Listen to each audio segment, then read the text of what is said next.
এই পুরোটা কে রে? এটা রাহুলের বাপ। যত সব গেও চাষ তোদের সাথে বলে কথা হতো না। বাদ দে সব কথা। কোথা থেকে উড়ে এসে চুরি বসেছে।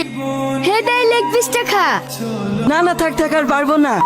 হ্যাঁ আব্বা বসে আছে। হ্যাঁ বলো বৌমা, কিছু বলছো? বলতে গেলে আব্বা আমার ভাই এসছে তো, ও আবার খাটে ছাড়া শুইতে পারে না, তাই আপনার একটু পাশে ঘরে কি শোন না, আমি বিছানা পেরে দিয়েছি। ঠিক আছে বৌমা, ওগো ওঠো, চলো আমরা পাশের ঘরে গিয়ে শুই গি। কেন কি হলো? বৌমার ভাই এসে তো, তাই এই ঘরে শোবে। ঠিক আছে চলো। আর মন খারাপ করো না, এমনিতেই তোমার শরীর খারাপ, একটু ঘুমাও, কাল সকালেই বাড়ি চলে যাব।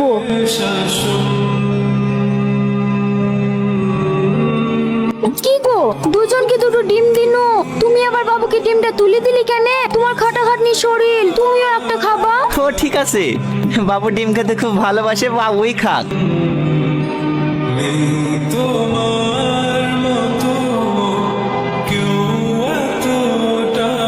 আব্বা আমি আর হাঁটতে পারছি না, আমার পায়ে বিশাল ব্যথা করছে। সারাদিন খেলা করে করে শুধু স্কুলে যাওয়ার সময় পায়ে ব্যথা করে না, আই ঘাড়ে আই।